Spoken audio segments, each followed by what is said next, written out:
Good afternoon. My name is Suzanne Spaulding, and I am the Senior Advisor for Homeland Security and Director of the Defending Democratic Institutions Project here at the Center for Strategic and International Studies. Today, we're excited to host a terrific discussion looking at the important role that civics can play in promoting civil discourse in the workplace. Today marks the first day of National Week of Conversation. Organizations all around the country are hosting programs and workshops to simply get Americans talking again, encouraging opportunities for Americans to converse together with mutual respect and civility, regardless of differences. It is in celebration of this larger effort and in support of our larger civics work here at CSIS that we are so excited to host today's program. It's essential that workplaces both create and promote opportunities for their employees to practice civil discourse, and civics can play a key role in developing those civil discourse skills. Before introducing our speakers today, I want to take a moment to thank the sponsors of our ongoing civics work, the Aboda Foundation, Craig Newmark Philanthropies, Microsoft, and the Southern Company. They have all been invaluable partners in this effort, and we are incredibly grateful for their support. And one last note before I turn things over to our speakers, you'll see an Ask Questions Live button listed on our events page. We will take some audience questions toward the end of the program. So if at any point during the discussion you want to ask our panelists anything, please fill in the question form. Now, it is my distinct honor to introduce Deborah Enix-Ross, who will deliver some opening remarks today. Deborah currently serves as the president of the American Bar Association. She's also a senior advisor to the International Dispute Resolution Group at Debevoise and Plimpton. In her role as ABA president, Deborah has been a strong advocate for the promotion of civics and civility. She has made it the signature issue for her term as ABA president. And I have had the honor of working closely with her on the ABA's Cornerstones of Democracy, Civics, Civility, and Collaboration Commission.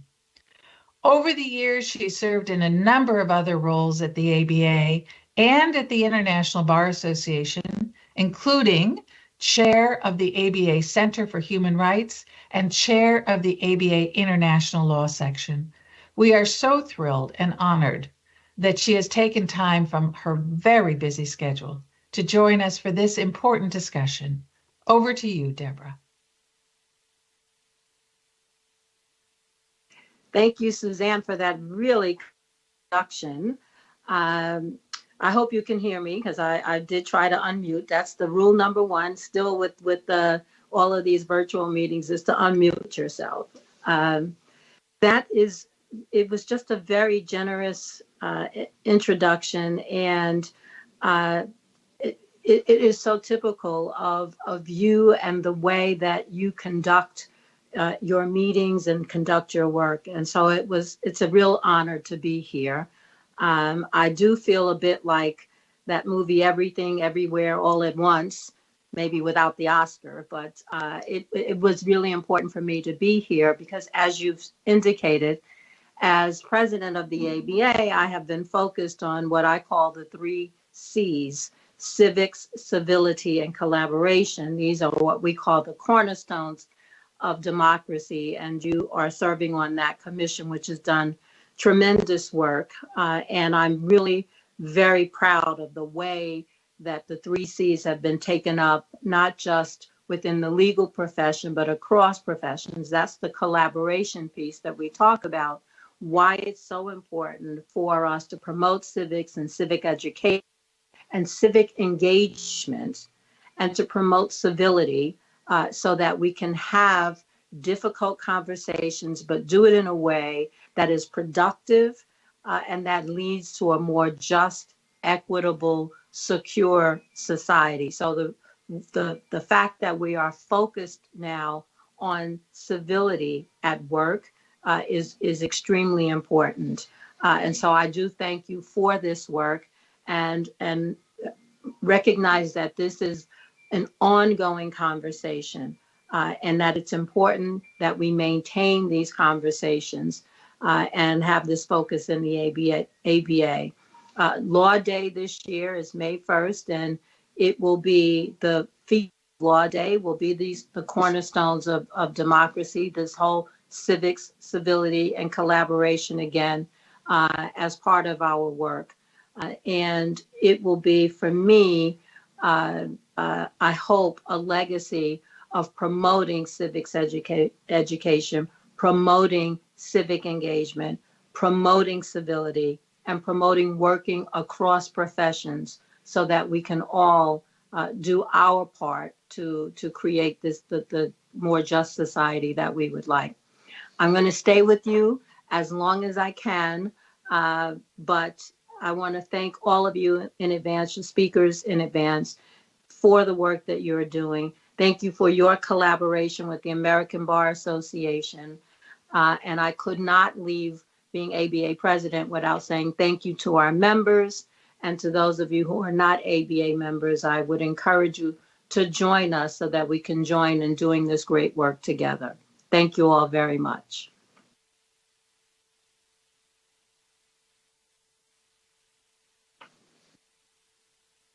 Deborah, thank you so much for those inspiring comments, and mostly for the great work that you're doing, the passion that you bring to these issues, and for really making this your signature issue.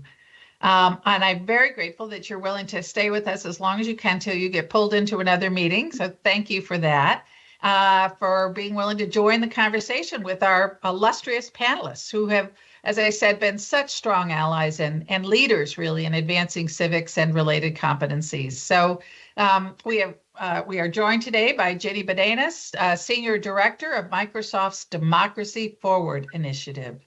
That initiative focuses on addressing ongoing challenges to the stability of democracies globally. The initiative also includes Microsoft's journalism programs, which focus on, among other things, countering disinformation and increasing media literacy. Prior to joining Microsoft in 2014, Ginny was Vice President of Political Services at CMDI.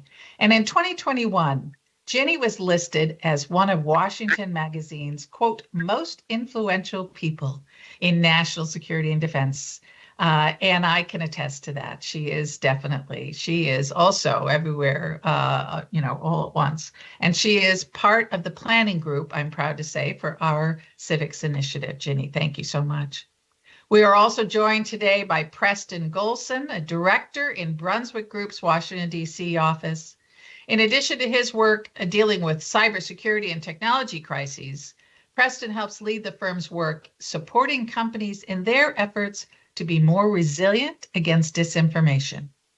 Preston and his colleagues at Brunswick have also been essential partners in our work here at CSIS to train judges and their teams on how to detect and proactively prepare for the challenge of disinformation that's targeting the courts. Before joining Brunswick, Preston served in a number of national security roles, including as an analyst at CIA and an aide to the first two directors of national intelligence. He also served as a CIA spokesperson, chief of CIA's public communication branch in its Office of Public Affairs, and chief of communications for the agency's Directorate of Digital Innovation. And last but definitely not least, we are joined by Ted McConnell, the executive director of the Campaign for the Civic Mission of Schools. He's been engaged in advocating for more and better civic learning for over 25 years.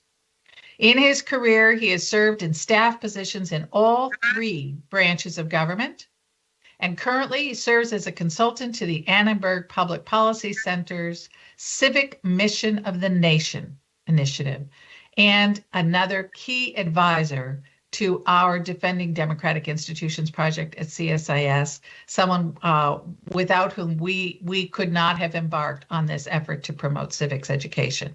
So grateful to all of you for your work and thrilled that you're here to talk with us. As a reminder to our audience, hit the Ask Questions Live button to submit your questions. So let's get started, and maybe with something, Madam President, that you touched on in your remarks and is clearly reflected in the way that you articulate this cornerstone issue for your term as president, which is civics, civility, and collaboration.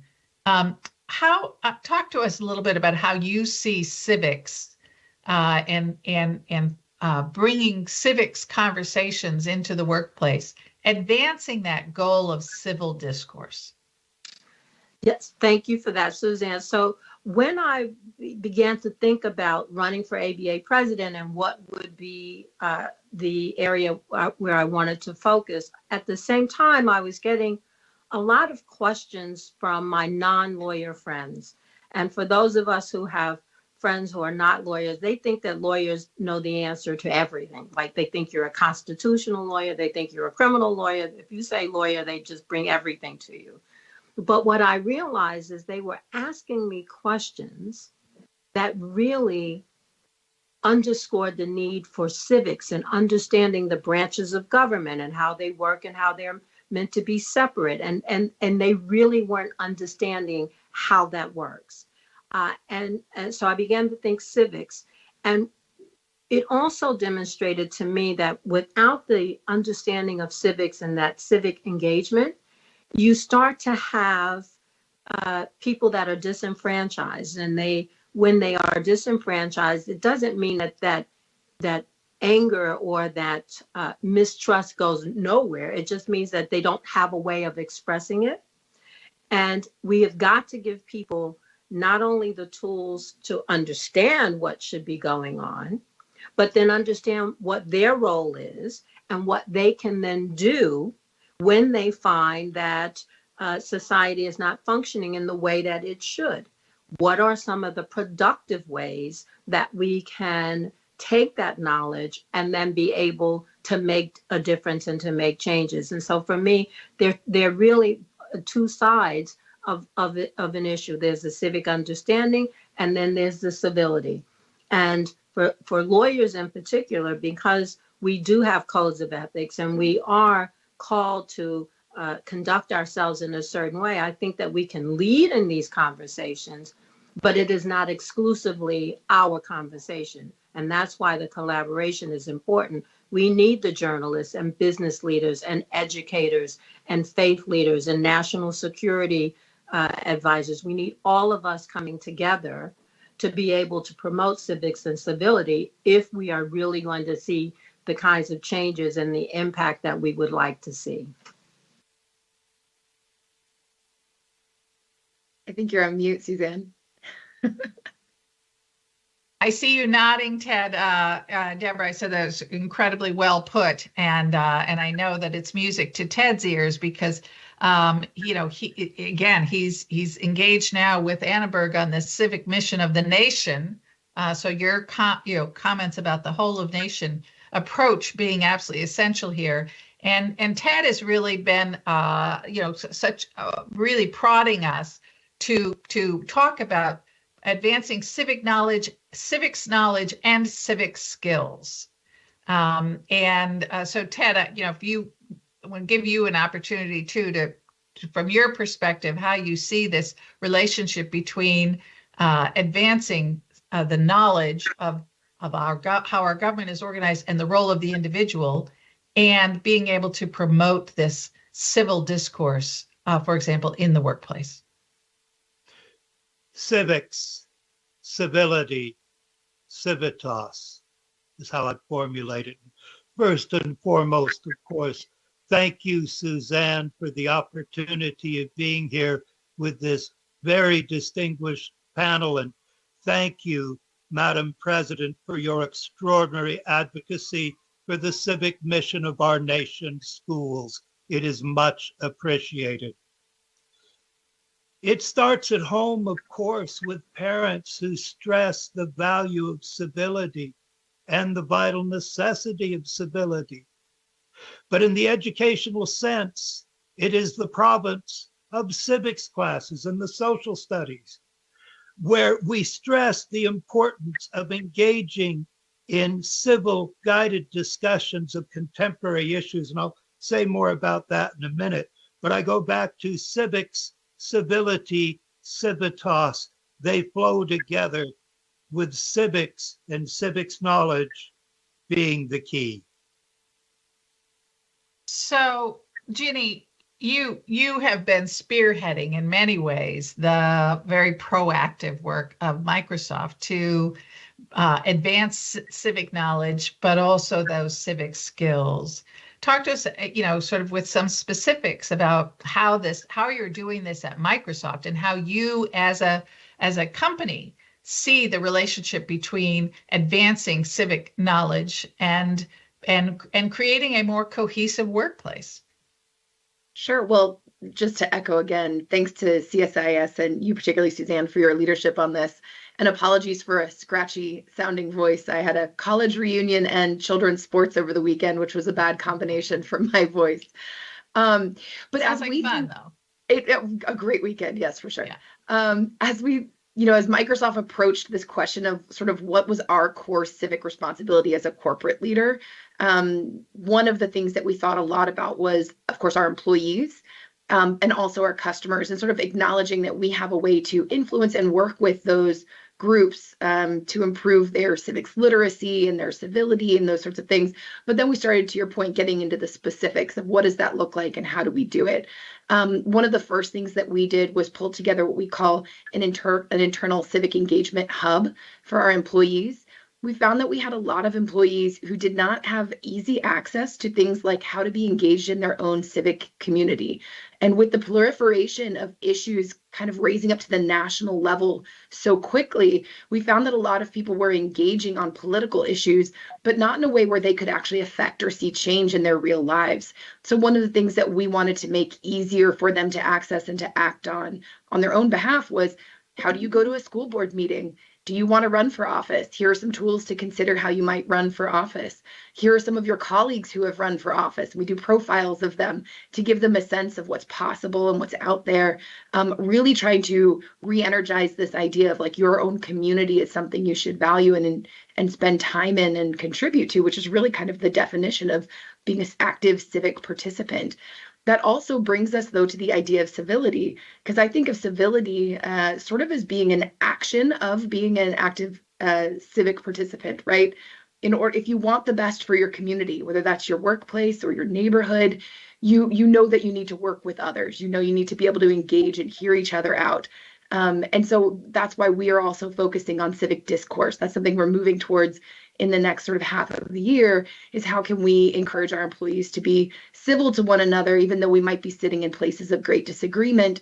There are ways that we can, for lack of a better phrase, disagree without being disagreeable. And we think there's real value in sort of being able to achieve that. One of the reasons why this is so important to us as a company, and we get this question a lot, is sort of why does Microsoft care about democracy so much, and why does Microsoft care so much about civics? How does that play into sort of the corporate environment? And for us, it's fairly obvious. I'm sure you've heard us say before, Suzanne, many times, how much democracy is good for our business. When we look at our revenue as a company, over 90% of it comes from the world's democracies. And so we as a company have value in working in democracies. But there's also something to be said for having a better product, and better products happen when you have colleagues and coworkers working together, sharing diverse perspectives and opinions. And so a civil discourse within the company really is only going to yield a better product for our customers in the end. Yeah, great. Terrific. Well, and you're not just saying these words. You're putting your money where your mouth is, which is a real testament to the reality of that statement. I think that speaks volumes. And Preston, you must be having these kinds of conversations with the companies that you talk to. These are politically fraught times. And CEOs are really challenged, right, to find the right path and do the right thing, to be responsive to their workforces and walk this line. So how do you see civics advancing some of those objectives, some of the things that Ginny talked about? Are those the kinds of conversations you're having about democracy is good for business and business should be good for democracy? Tell us how you're having these conversations with CEOs and companies. Thank you, Suzanne, and thanks to all the people on the panel here. It's been a wonderful conversation. If I could take a second to talk about sort of the cross currents that CEOs are facing, and you kind of wonder why is it challenging. And being in these rooms advising companies, you can see the challenges they're faced with. And I see like 3 or 4 cross currents that they're facing. First being sort of this perception that businesses are only engaged in civics for their own self-interest. This is kind of like too much money in politics. There's views there. There's also views that the opposite side, that businesses are too focused on doing good, and that the entire focus should be on the shareholder. So you see this anti-ESG sort of approach that's kind of come up in the last year or so. So that's another pressure people are feeling. Then there's kind of the polarization of everything. So everything is viewed from a political lens. So whether you're left or right, civics is viewed as indoctrination or some sort of people try to put these bad spins on things that aren't really there, but that's perception that CEOs have to sort of deal with, because if you're running a large company, you're kind of it's a large town, so you have people of all different types of views and so forth that you're dealing with. And then there's this sort of the view of some people are just fatigued maybe, and they just maybe just want to go to work and not have to worry about politics, right? So these are various things that people have to deal with, and on top of that, sort of when do you speak out on issues, how does it affect your customers and so forth. So there's a lot of cross currents that people are dealing with. But at the end of the day, I think that it's good for the current workers, it's good for future workers. Civics is first of all, existing companies, I think people want to feel good about the companies they work in, and they want to feel that their companies are providing positive influence in the community. Many great organizations in America are tightly linked with the communities in which they originated. So that's something that people want to see, and their companies involved in making the community a better place. That's for current workers, but also for future workers. We know the next generation is very much interested in working in places that are as active in the community and so forth. So when you're looking about the war for talent and trying to bring the best talent to your organization, having a strong civics program, a strong program where you're engaged in the community is very, very, very useful as a differentiator as well for talent coming in. So there's a lot of challenges, as with anything in our world today, but it's definitely worth the effort to try to navigate those currents. Yeah, and Preston, I want to pick up a little bit on that too, and the work that you and I have done together around disinformation. Mm-hmm. Right. As you know, one of the things that has led me to join, Ted and Deborah and Ginny and others late in the game to jump on the civics bandwagon, if you will, was, my work in trying to look at how we understand and counter disinformation, and particularly from adversaries. And having looked at Russia's information operations designed to undermine trust in democracy and democratic institutions, including our justice system, by convincing people that they are irrevocably broken and the individual is powerless to bring about any change. And I believe strongly that civics is the best antidote to the content of that kind of pernicious disinformation. But you've been very involved in our training for the judges and writing up the playbook. What are the most important things you see civics bringing in helping the business community wrestle with disinformation, which threatens them as well? Yeah, no, I'm putting my national security hat back on. Actually, wrote an article about a little bit of a year ago called Polarization at the Water's Edge, and how polarization and this growing culture of contempt that Harvard professor Arthur Brooks talks about that's growing in our country is a national security concern, because it creates cleavages and differences in our country that foreign adversaries can exploit to the detriment of our national security. I think it's a huge issue, and I think it's concerns me very much. And I think one thing that we talked about a lot with our work on disinformation was making sure people understand the values of our civic institutions. Because ultimately what these foreign adversaries are attacking is they're trying to tell you that the values of these institutions don't matter, that they're not accountable, they're unfair. And we all know our institutions are not perfect. And there are things that are in our institutions that hold people accountable, and we use the civic process to hold them accountable. But ultimately, at the end of the day, can we make sure that American citizens understand the values of our organizations and our institutions, and that while flawed, they are successful and helping our society move forward. So I think that's something we've talked about a lot with the National Center for State Courts, is really making sure that we can communicate those values. And I think civics does that. The values of ultimately having a society where people have different views but come together and find solutions. And Suzanne, I do have to leave now, but I just want to pick up on that point. And I think what we've seen in the ABA, we've been conducting surveys over the years. And in fact, our 2023 civics literacy survey actually has some questions about civility in it this year. So it'll be interesting to see what those results are. But the surveys previous years have indicated that there is a decline in the confidence in some of our legal systems, especially our courts.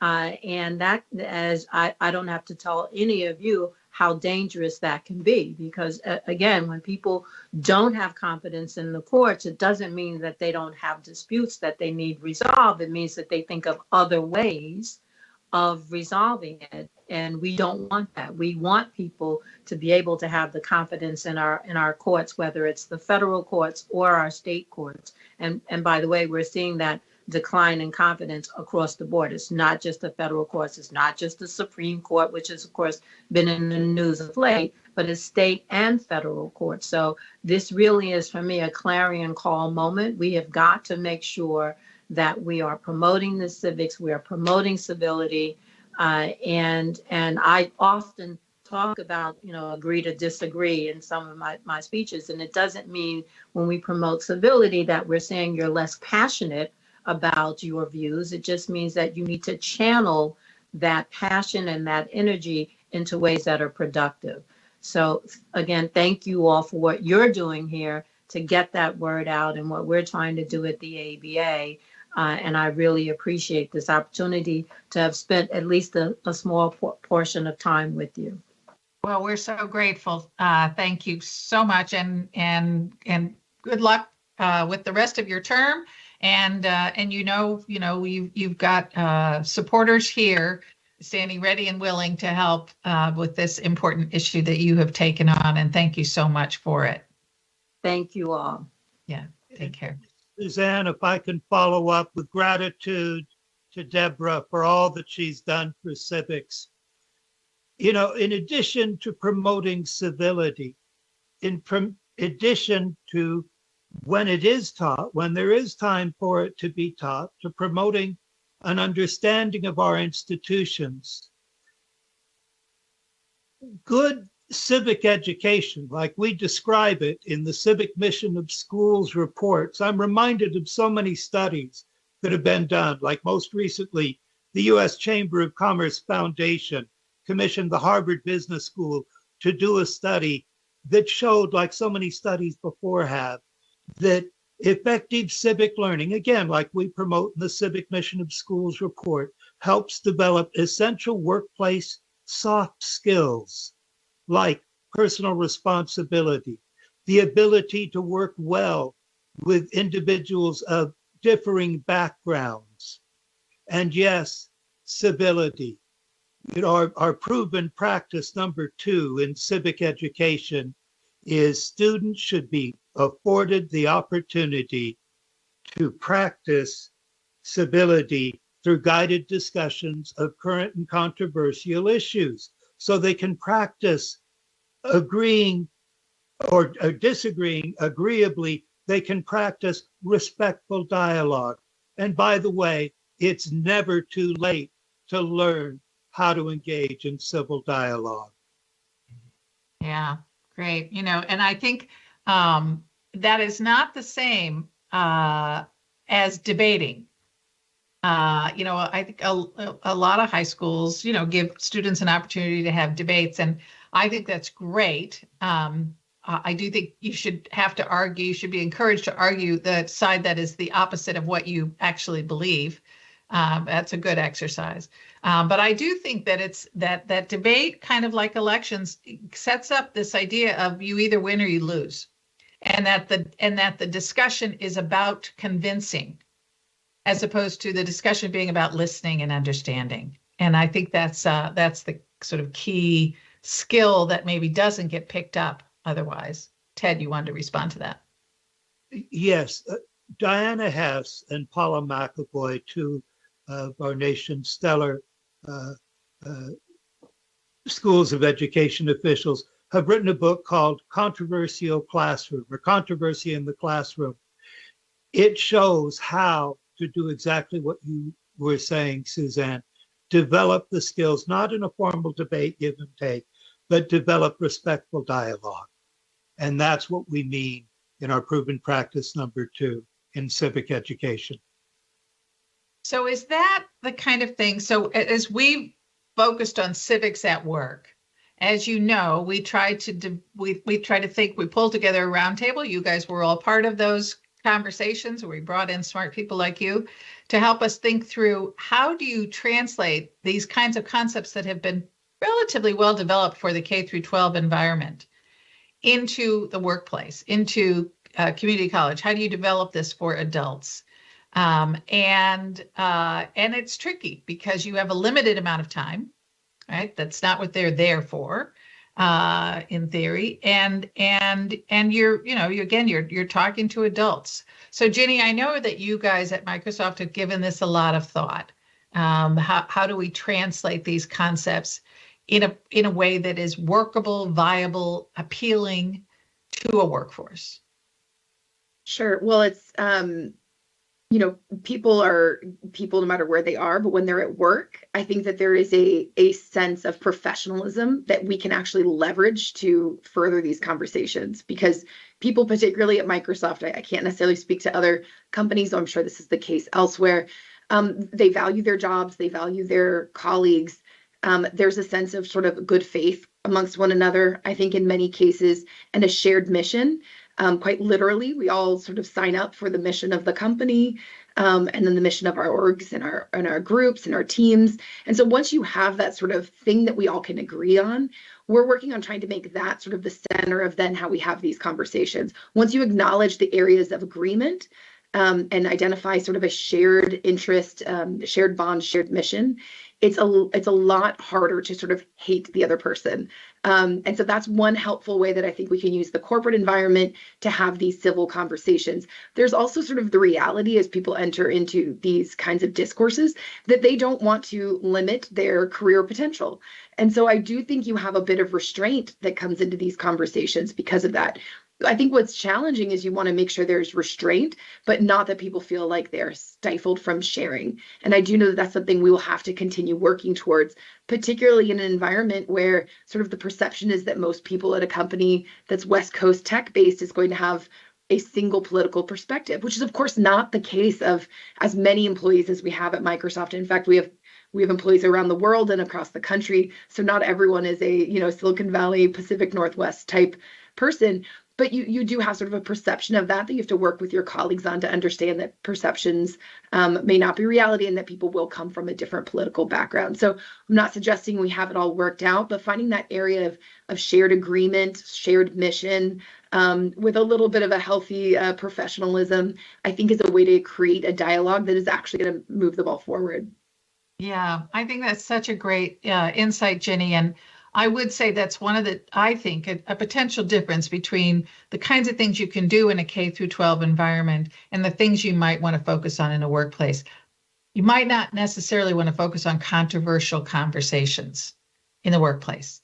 You might want to focus on discovering, as you say, those shared aspirations. I used to talk a lot about how we need to rediscover our shared values. I think we need to back up.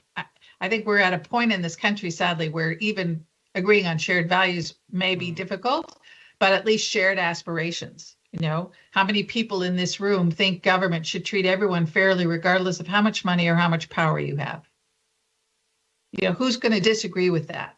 So you can start off with some sense of, okay, we all agree on some basic shared aspirations. We may have strong disagreements about how well the government is living up to that aspiration, but let's start with those areas of agreement. And I love the emphasis on shared mission, because I do think, certainly in the government, but I think it's true in the private sector as well. People come to work, they want to do a good job. They'd like to leave at the end of the day thinking they have advanced whatever it is that they see as their job. So I think those are great places to focus on. Can I add to that, please? Yeah, please do. It's very exciting that work is one of the places in the country where you don't get to self-sort. I mean, there is some self-sorting going on in terms of where people choose to work, but like you can choose your clubs, you can choose, if you choose to worship, you can choose your places of worship, you can choose a lot of different things. But in the workplaces where you're oftentimes, whether it be the factory floor or an office, you're sitting next to somebody who may have a completely different view of the world politically than you do, but you're trying to get to that shared goal, as Ginny mentioned. I remember my first job in high school working in a retirement home kitchen. Like our goal every day was to get the kitchen closed and get done on time, right? So you had people from all different walks of life, different backgrounds. We had a shared mission, and you learn to sort of work. Those are valuable lessons. You learn to work with people who have different views, and you have your arguments every now and then, but at the end of the day, you're trying to get the job done, right?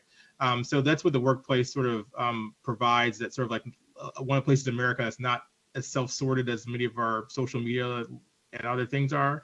So that's a tremendous opportunity there for people to learn, again, to work together in a way that's the collaboration of the three C's that were mentioned earlier. And we, one of the things we did, in addition to the sort of substantive guide, Civics for Adults, where we talk about some of the key issues you'd want to convey, and Ted, I'll let you speak to that a little bit in just a minute, because you do have limited time. It's important to prioritize. What are the key aspects of the way our government, our constitutional republic is set up, that you'd want to make sure that all adults have a good sense of?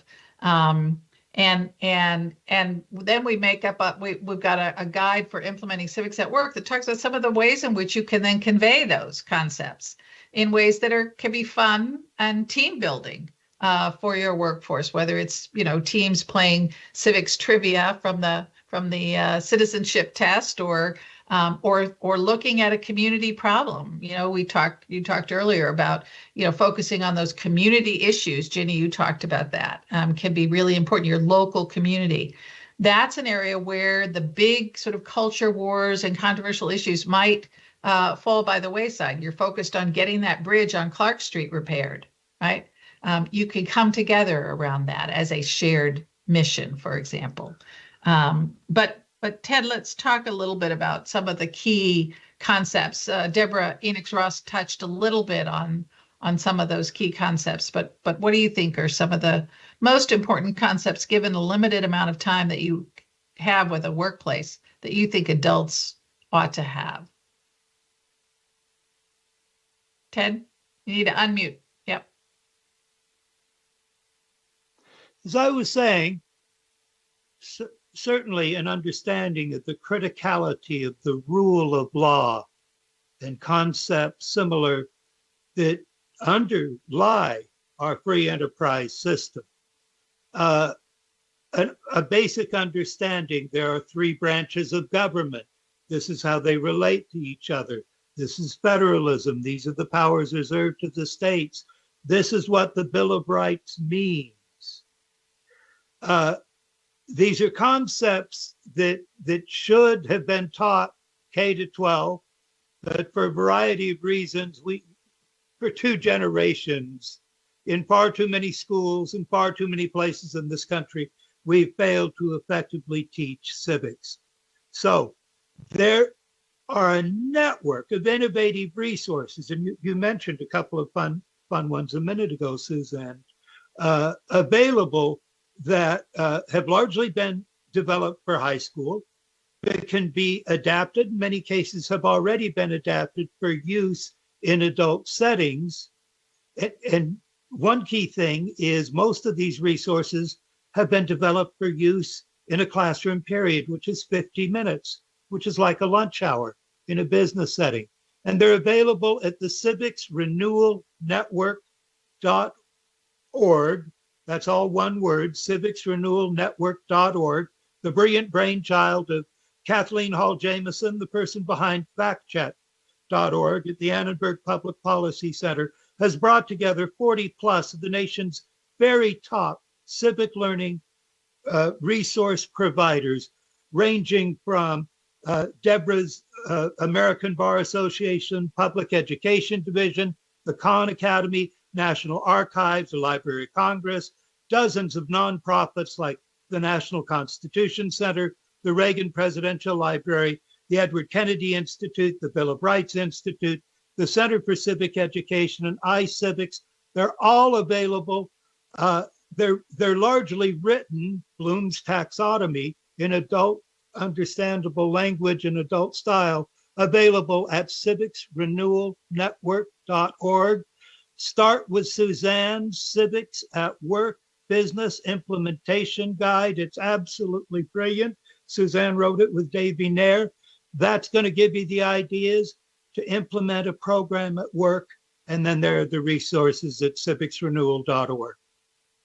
Great. And Davey Nair, who was the co-author of that, and Bill Banks as well. But Davey can put maybe some of those links out for folks to see, or you can find them at the web address that Ted has suggested, and the civics guides that we did under the auspices of APPC can be found at csis.org as well.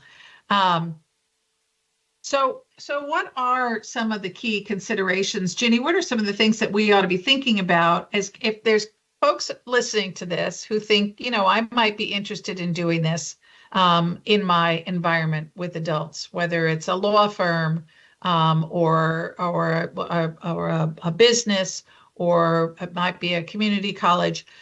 What are some of the things that you've thought about in terms of the challenges and the potential barriers of getting people interested in this and to take advantage of the resources that you all have created, the portals, et cetera? Well, I'll start by outlining some of the challenges that I hear people bring up, and that we've considered ourselves, frankly. In some ways, it seems like this just verges on the political, and we don't want to be political, and so we're going to stay out of it. And I'm sympathetic to that, and I understand that, because most companies don't want to be political. They see extreme cases where it can go wrong, and they just don't want to be involved. I think for us, one realization we had was that there was really no standing on the side. There was no bystander in this. We were all kind of stakeholders in this, because our future, and I don't mean to make it sound too dire, but frankly, our future does depend on it. And I think we do see workplace impact of the lack of civics education in many ways. And I think we also can see how it impacts the communities around us when people aren't behaving in civil ways with one another. And so there's no way to completely escape it. You cannot stand on the sidelines. It will impact your company and your employees and your business. So there's sort of the original acknowledgement that we are part of this ecosystem. And once you've sort of accepted that, that's stage one, then you start looking into what it means to engage. And this is where I would encourage companies to look at what makes them special, because every company is different. They all have different things to bring to the table. How Microsoft engages in civic work with our employees and customers might be vastly different than how, say, a local chain of restaurants might do it, or how a different type of company that maybe doesn't work in software or technology might engage. I would just encourage you to think about what is different and unique about you as a company, what you have to offer, and how your employees engage, and then who are your customers. If you have brick and mortar stores, potentially there's a way to do something with your customers in person, in real life, around civics issues that might resonate more. For us, that tends to be on our Bing homepage around voter registration deadlines, reminding people to go register to vote. That makes sense for Microsoft. We have reach. We can tell roughly where people are regionally and encourage them to go register to vote in the US. That's how we can engage. But again, if you're a brick and mortar, maybe that's some kind of voter registration engagement outside of your stores.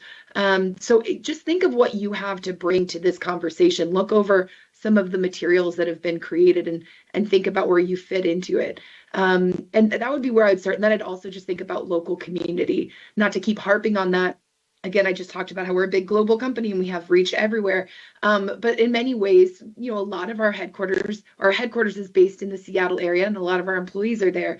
So also think about, where is your headquarters? Where are most of your people? Are there ways that you can engage with your local chamber around something like this? I love what the Chamber of Commerce Foundation has been doing around the Civics Bee. I think that's such a creative idea. If you all haven't seen it, I encourage you to go take a look. It's a sort of a twist on Spelling Bee, where students engage on civics trivia, essentially. So I would just look at your own communities and find ways to engage there as well. Yeah, and it's terrific. As the the Civics at Work initiative that we launched last year asks business leaders to basically sign a pledge and commit to doing three things. The first is to be an advocate for reinvigorating civics education in this country. And that is, at all ages. And, Ted, I think, touched on the fact that we failed to teach civics. We had Sputnik, October 4th, 1957. And suddenly there was this panic that we were behind on STEM education, and that STEM education was a national security imperative. And what so many of us have been saying is we are now at a moment where we need to see this as our Sputnik moment for civics. Civics education is also a national security imperative. And the federal government spends on average $54 per student today on STEM education. And on civics education, we used to say it was 5 cents per student until last year when Congress passed legislation that appropriated, Ted, correct me if I'm wrong, $23 million additional for civics education? Correct. Yeah. So it works out to roughly 42 cents per enrolled school child versus 54 for STEM. STEM is essential. $54 per STEM. STEM is essential. 42 cents. Yeah. But we need to be concerned what kind of citizens are doing the science and the technology. Well, that's exactly right. And in fact, one of the things we've talked about is working to get some sense of civics and civic responsibility into our STEM training, so that we are training that next generation of engineers, innovators, scientists, technology folks with that sense of civic responsibility that comes with civics as well. So the first thing is to be advocates for reinvigorating civics. The second thing is to engage their own workforces in ways that build civic knowledge and civic skills. And then the third one, to your point, Ginny, is that they commit to supporting civics activities in their communities. And that, as you say, there's a lot to be said for learning by teaching and engaging. And so getting your workforce engaged in supporting civics activities in their community is a great way also to improve their civic knowledge and civic skills. If it's going and talking to the civics class at the high school, if it's supporting the Chamber's Civics B activities all around the country, all kinds of things that can be done. And employers, interestingly enough, I learned this in one of our roundtables, employers are one of the last remaining most trusted entities in this country. Decline in trust in all kinds of government institutions, but employers are among the still most trusted. And so, again, a wonderful place to get that knowledge and those skills. We do have a couple questions from our audience. So here's the first question. Civics works best when it's engaging things people care about, when it links to bettering their lives. In the workplace, unionization is a central issue. What can you say about potentially controversial discussions like this in the workplace? Well, I'm happy to. I'm happy to jump in at a high level and then turn it over to others to maybe get into details. And Suzanne, you already said like workplace is probably a good place to avoid really controversial things, but I wouldn't say something relative to working would be considered controversial. And this is where it gets into an area of the Microsoft world that I don't really represent, so I need to be careful what I say. But I do know that as a company, we've taken a stand to say that if people want to talk about that kind of thing, that's completely appropriate, and it's up to them to have those conversations, and they're welcome to do so. And so, I think if we create this foundation of understanding of how to have civil conversations, then how that's chosen, how they choose to engage it, it's just going to be a better conversation that's going to yield a better result if they start from a foundation of understanding how to work together from a civil perspective. Yeah, great point. Preston, is this a concern that you encounter? You talked about the cross currents. I'm sure there are CEOs out there who are concerned about their restive workforces, for example. Yeah. It's I'll start the unionization question because that's a different sort of business discussion. Because some, different corporations have different views on that one. But in terms of just a general point, a lot of CEOs are concerned with what their employees think about issues and so forth. I mean, the idea about when to speak out about issues, especially as a growing diverse workforce, and people want to see that the company cares about issues that matter to their community. Think about issues like police, police issues and so forth, and policing of African American communities. A lot of African Americans are interested in that issue. You can think of any number of issues that people want to feel supported by their company on, and sort of understanding where your various employee resource groups are on these things is very important. So that again, it's not necessarily an employee resource group, but a union is a employee resource group in some regard. So just trying to have, do you have like feedback mechanisms and ways of communicating with your workforce? You can understand what they care about, because that could be something that is you can show a lot of great leadership to your employees by being attuned to that. Or also conversely, if you're not attuned to that, that could cause additional challenges for you as a business leader. Yeah, and I think Ginny said you can hope to avoid some of this conversations or be a bystander, but the reality is these conversations are going to be happening in your workplace, and you can either take proactive steps to make them civil conversations and constructive conversations, or you can sort of put your head in the sand and pretend they're not happening or hope they go away. I think that's part of the answer there. We have another question. This is a really good question. They're all good questions. How can employees get involved in these efforts, even if their employers are not interested in promoting civics and civil discourse activities at work? And Ted, you probably have an answer to that. Oh, golly, yeah. There are so many wonderful resources that have been innovative resources created in recent years dealing with just the issue of civility and promoting civility in civil conversations. Living Room Conversations, started by Joan Blades. The National Dialogue Project. Again, I'm going to sound like a broken record here, but go to civicsrenewal.org and you'll find links to many organizations that have not only civil dialogue programs that you as an individual can prove Bob Putnam's wrong that we don't bowl alone anymore, but that you can bring to your community. Here's one to go to: Citizen University, citizenuniversity.org, out of Seattle, started by Eric Liu. He's one of the Pied Pipers of civic engagement in this country, and he's got a lot of, Ginny, I like what you say about keeping it local. Local civic engagement programs you can start in your community, like Civic Saturdays, which gets the community together, cross all the different barriers to talk about what's valuable in the community.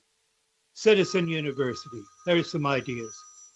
Right. Can I add to what Ted said there too? Going back to the point about employee resource groups, like most companies have them now. So you think, that could be ethnic based, or it could be like veterans, for example. So imagine if you have a veterans group at your organization, you could think about, well, what are the veteran issues in our community that need to be addressed, and how can we as veterans at this particular organization come together and say to our company, saying, we as veterans believe that this issue is something that we should care about in our community. Can you support us? Because we want to sponsor this, or we want to do a community service event here or something like that. So I think that as the employee resource groups grow at different companies, those individual groups can be voices for specific projects, and then sort of move their company into that space where they're thinking more about doing more civic engagement. I love that, Preston. And you can see that group, say that veterans group, through that employee resource committee, saying, we want to tackle this issue, and we want to learn how to bring local, state, potential federal resources to bear to tackle this. We want to bring in our local city council person to talk at our next town hall about what they do at City Hall, and what what role they can play in addressing these issues.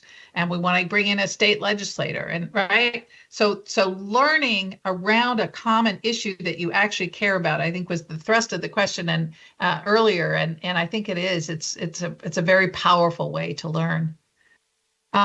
So here's a really interesting question. It may be our last question. I'm just going to read it as it was presented to us.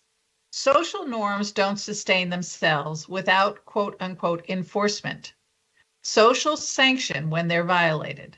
What ideas do you have for helping the people sanction actors, political, social, organizational, that don't follow norms of civility?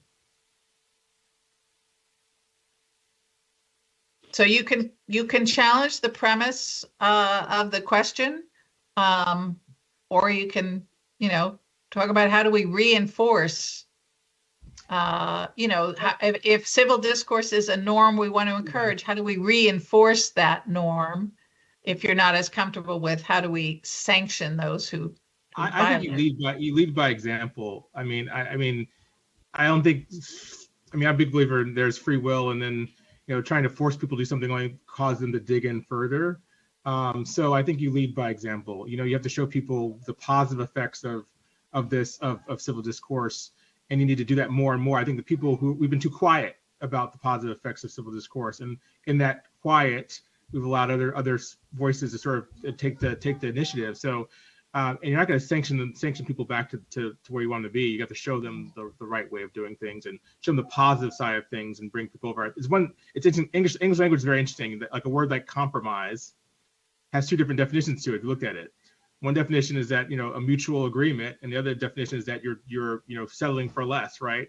I think a lot of our conversations have turned compromise into that second definition, where people feel that it's giving up something to go to compromise. And I think we need to sort of view the first definition of it, which is that it's reaching a mutual agreement on things. So how do you just help people, encourage people to know that it's not has to be winner take all, punishment and so forth? No, there's actually a positive way forward on these things, and I think it's done by leading by example. Boy, Preston hit the nail so on the head.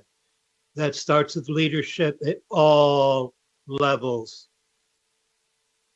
Counseling, calling out, we've seen it doesn't really work, and it causes a bit of a backlash.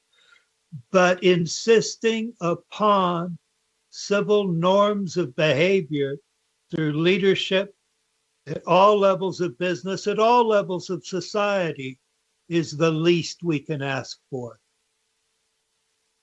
And Ginny, keep it local. Well, the other thing I was going to add to this is kind of another dimension of the question, which is at the source of the demand for this. Meaning, this comes up a lot in disinformation, which is essentially, do you stop disinformation by stopping it at the source, or do you stop it by stopping it at the demand? What is it that causes people to want this sort of information? So why would people continue to engage with those who are not acting civilly? You know what I mean? Because in theory, the sanction should come from their constituents, should come from their viewers, however we're talking about it. But if that's not doing it on its own, if that's not accomplishing it, it means there's something broken elsewhere that makes people want to be around, engage in, vote for, listen to those who are behaving in a way that's not civil. And so I would think about that challenge. And I think the answer is local. I'm just kidding. I think there are a lot of ways to sort of get at the answer of that, but I do think part of it is really that root question of why are the people not enforcing this themselves? It starts in your local school, where we failed for 2 generations to get these basic civic concepts across. So that's where you keep it local. But we ask, we beg on behalf of the American people business, model Microsoft, model Southern, model the incredible leadership of CSIS and Suzanne Spaulding and the American Bar Association, and pick up where our schools have failed and provide the basic civic knowledge and basic civic skills so that our young people don't fall for the foreign interference and misinformation so dangerous to our republic. Well said, Ted. And I think also, Ginny, it's such a great point. Ranting feels good sometimes. It feels really good to have that righteous anger and to be really upset. And so this is why this emotional stuff carries so much farther on social media, right? It's so much more popular. But I do think that part of the reason that we reach for that way of feeling good is because we have not, as Ted said, been taught how to be effective agents of change. It feels better, I would argue, to actually be able to bring about change in that thing that you're really upset about than it does to simply yell about the thing you're upset about. But if you don't think you can bring about that change, then you have to settle for just yelling and feeling good because you're emoting and you're at least expressing your anger and frustration.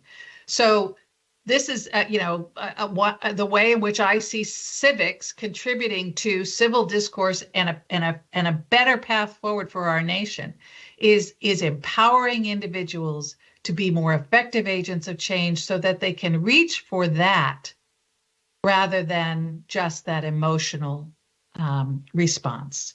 I love that. That's great.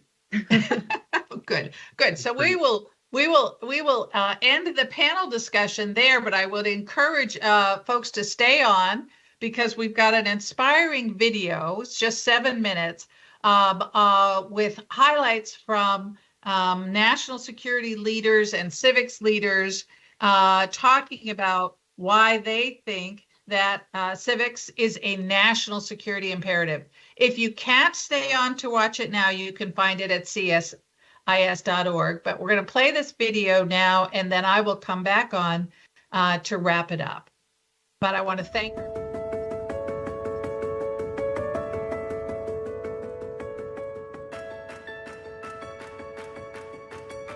as a national security leader and as an educator, I've had a first-hand, up-close opportunity to see how important civics is. Do you agree that that it is really vital to our national security? I think it's imperative, and frankly, I think that the level of public discourse, ugly nature of the public debate today, the divisiveness in our country, in my view, are a reflection in at least some part of the absence of civics education. When you see a lot of polling about Americans declining trust in institutions, the military has been one of the institutions that's been most highly regarded. And I think to the extent that we see a little bit of a decline there in trust, it's around Americans' concern about the politicization of military leaders. And part of, I think, why that's happening is because we are in such a hyper-partisan environment, and we are, so divided in many ways that I think, again, we really need to find ways to rebuild the center. And I think civics and an emphasis on civil discourse would help us do that. As a public servant and as an African American who's lived 63 years now, in my experience, any great movement for social change needs to have within it as a centerpiece civic engagement. And I'm reminded of something that President Reagan said in his farewell address when he spoke about the need for what he called an informed patriotism, one that's grounded in thoughtfulness and knowledge. And that strikes me as a pretty good shorthand for what civic education should do. Create informed patriots who know our history and actually understand how our democratic institutions work. Over the last several decades, civic education in American schools has seen a significant decline.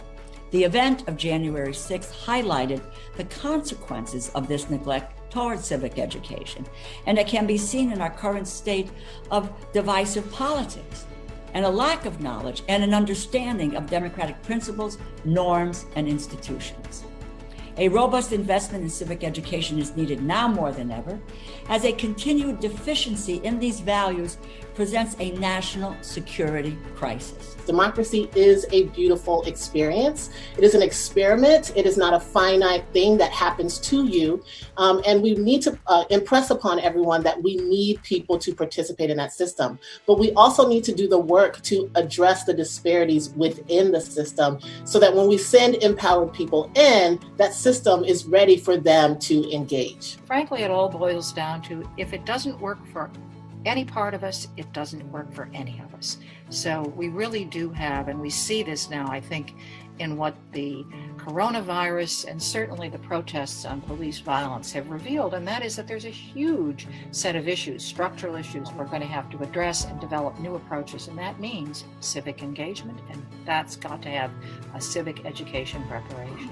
I know all of us go out and do speeches, and I know every single time I will always end up with, I do what I did, so you can do what you do, because our nation needs you to do what you do. And the importance of that civic duty of whatever you want to do to participate in this very messy democracy, but to create that more perfect union. I mean, we're recruiting 18 and 19-year-olds into the military. And so if they don't understand our system of government, you know, notwithstanding the fact that we take an oath to, we swear to uphold and defend the Constitution of the United States, if they don't understand what that means, and the next clause, against all enemies, both foreign and domestic, you know, they have to understand what the Constitution does, that it creates our structure of government, it creates our system of government, and what our role as the military is in that, and it's to defend that. We're not beholden or loyal to a person or even a position, but it's to the Constitution of the United States. It starts at the local level. It starts in the elementary schools and the junior high schools and the high schools and the towns and the villages. And watching this democratic process work is what will make us all better citizens if we not only watch it, but engage in it. And frankly, it will make our national security that much stronger, because we will have an educated population, an educated citizenry that cares about national security and will point us in the right direction. What is true at Microsoft is true across the tech sector and is true for higher education and even high school writ large. We all need to spend a little more time understanding a broader range of fields, but let's always recognize that at the end of the day, the heart of our society is our democratic foundation, and therefore civics education always has to be at the heart of this multidisciplinary approach. We can't find ourselves in a position for very long where our citizens start to distrust the institutions of government and the people that run them. It is our obligation as business leaders to not only work with our employees, but to work with the communities we're privileged to serve to help solve these problems and to create a forum for understanding. If we don't care about living in a democracy, if we don't tend to the garden of democracy and the conditions that make it ripe, it's not an automatic thing. It's imperfect. We don't have endless resources, but we can't make our union a more perfect union unless people are actively participating. And so, like Justice Gorsuch, I believe that that's the purpose of civic education, not merely to teach the structure, the three branches of government, and who's on the Supreme Court. Those are facts. And some of them, like who's on the Supreme Court, change over time. But I do want people to understand what the purpose is of our democracy and what the purpose is of our three branches of government. Because if you know what it's about, you can make changes.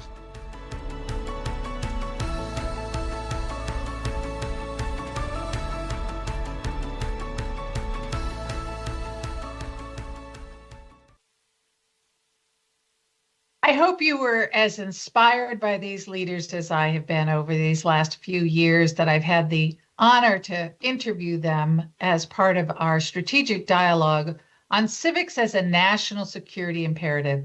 As I discussed earlier, our nation realized after the launch of Sputnik in October of 1957 that improving STEM education was a national security imperative.